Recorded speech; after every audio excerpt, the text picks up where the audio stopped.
Okay, so now we're in the vehicle. So what we're going to be doing, we're going to be taking out this end dash, and then we're going to be taking out this climate control piece. As you can see, let me get zoomed in here. You can see how my buttons, they're worn off, and you can see the yellowish greenish buttons beside it. So we're going to be cleaning these up and then repairing these, and then replacing a couple of these other buttons that are starting to wear with the replacement parts. Let me get you zoomed out. So what we're going to start with, you get you a body panel pry tools. You can get these up at Harbor Freight for I think about $8 for the pack. They're very useful for getting door panels off or interior trim pieces. So this piece here, the bezel, it does not have any screws on it, so it's just held in by clips. You want to try and do this without damaging any of the plastic.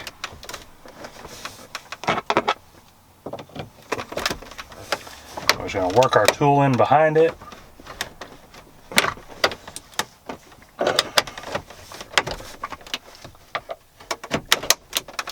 And gently pull out till you feel the pop. Now you don't want to force this too much because it will crack, potentially break. But you have to put quite a bit of force on it to get it to come loose initially. So once you got it started, you can just take your fingers around and just pull straight out.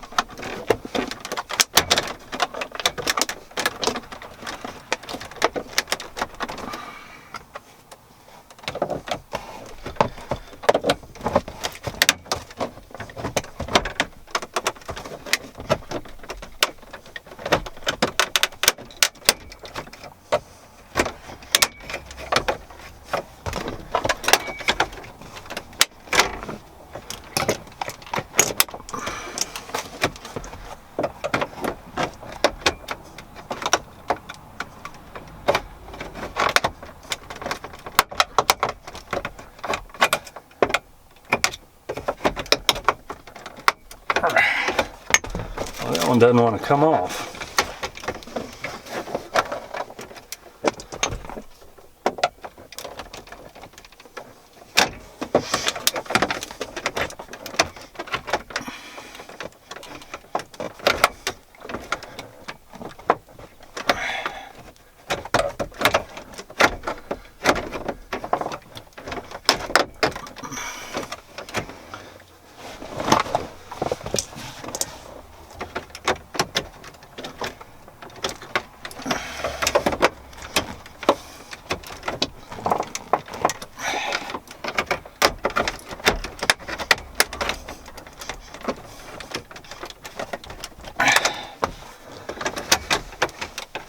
Okay, let me go get a different tool. I'll be right back.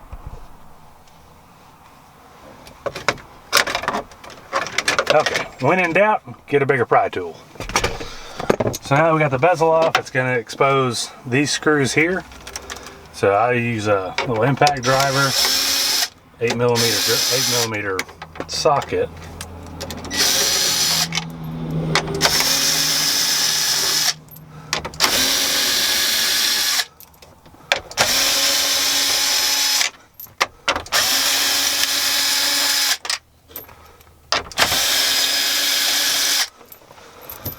So we're going to take out these 6 screws, 3 on each side.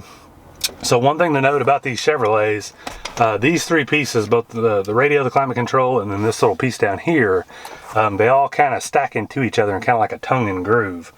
As you can see, these little clips here. So make sure you don't try and pull this thing all out at once. You have to take it out piece by piece. So if you want to get out the climate control, you have to take the radio out. Likewise, if you want to take out this bottom piece, you have to take out both the radio and the climate control.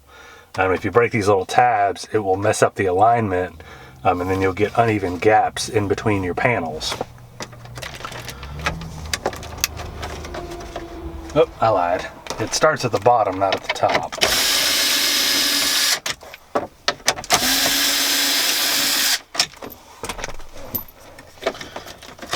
Okay, so pull all these 3 out.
Okay, so we got the radio out. We'll set that aside. And then we're gonna pull out the climate control. It's just got 4 plugs on the back. Yours may be different if you have the single or the dual. I have the dual climate control. Or if you have the analog, which doesn't have the screen, it just has the knobs. So we'll take this in the garage. Originally I was going to do this in one video, but I'm going to break this out into 2. So if you want to see how to do the buttons on these and then the reinstallation, I'll put a card to the video at I believe about this point. So you can skip the rest of this for the radio installation and then just jump to fixing these buttons. So I'm going to get both of these on the workbench and I'll be right back. Okay, so we got the climate control module on the bench. So what I always do, the easiest way I found to do this, is take your climate control module, take a razor blade.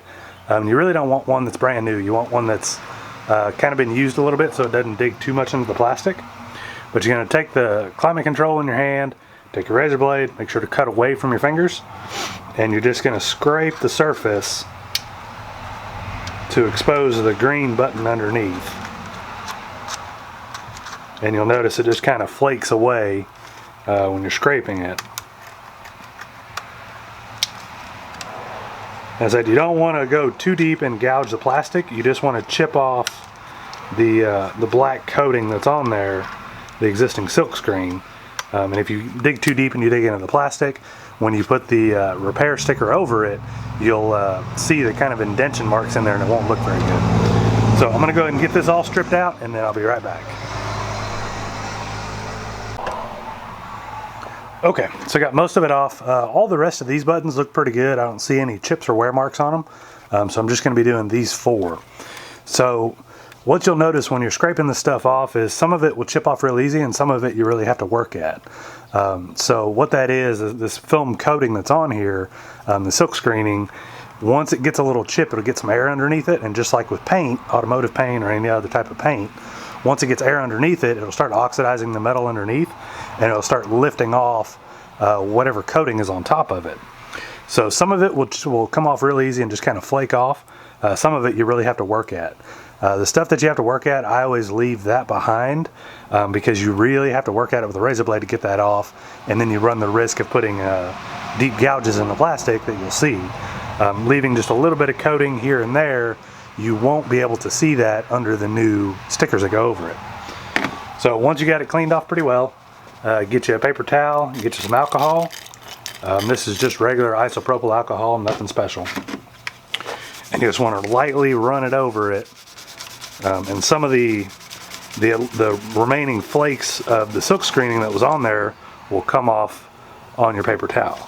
So that'll help kind of clean it up. But you want to make sure that you get the surface really clean and that there's no dust or particles or debris underneath it. Otherwise the new sticker is going to start to lift off. Another thing to watch out for is watch how much alcohol you put on your paper towel. You don't want to just completely saturate this thing and then alcohol gets down into back behind the buttons and could affect the electronics underneath. So you just want to work at it a little bit.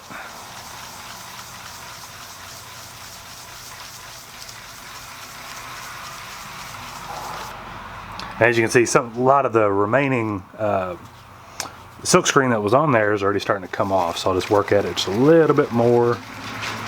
See if I can get the rest of it off. Again, the cleaner you get this, the better the adhesion surface. So the longer, essentially, that the new stickers will last without peeling up. Okay, that's pretty good. So then what I like to use an X-Acto knife. Take it and wipe the blade off. And this is just to keep grease from getting up underneath the sticker, which will affect its adhesion. So I like to take an X-Acto knife, clean the blade off with alcohol, and then peel up your sticker,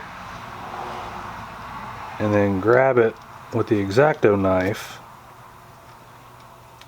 And if at all possible, you want to avoid touching the adhesive part of these stickers because it will affect kind of how long it will last.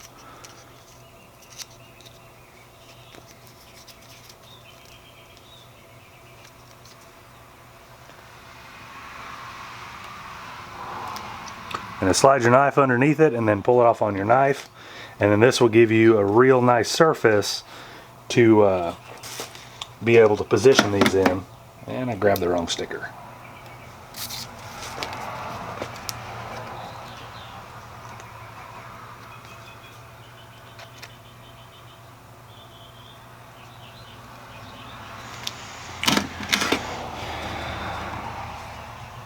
Then we take our knife, we take our sticker, and you want to try and position it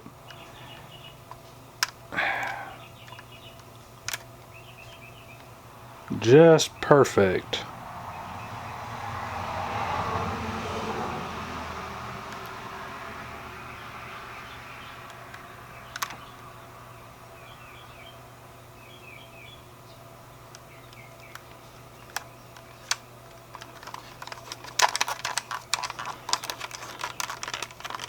And press it down, and there we go. Now this sticker, I just noticed the other one didn't come out like this. I don't know if it's a difference in the stickers, but it's just a little bit short there. So we'll see how the rest of them turn out. I probably shouldn't have taken off all the black coating, the factory black coating, which would have taken up some of that.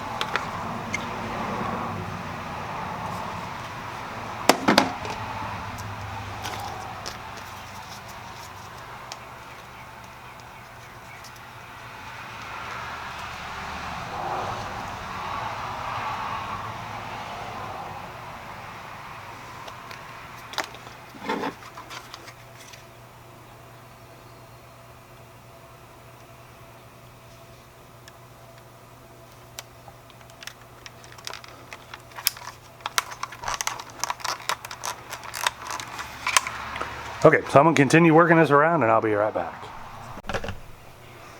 Okay, so there we go. I got these 4 stickers put in there. And as you can see, it looks a lot better than it did before. Like I said, the rest of these buttons look pretty good, so I'm going to leave these alone. So I'm going to get this wiped down, and then I'll see you back in the vehicle. Okay guys, sorry life took over.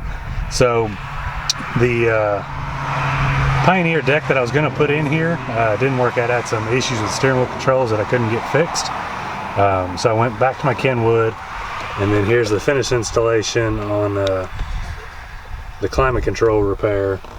And don't mind this, I just have a screen protector over this. That's what these bubbles are. But as you can see, the buttons look pretty good. A lot better than they did. So that's it for this video. If you have any questions, please post them below. If you want to see any follow-up videos or anything kind of related to these type of vehicles, I have several of them and I'm constantly doing new stuff to them. Post that below too, and I'll see if I can get a video made. That's it for this one. We'll see you next time.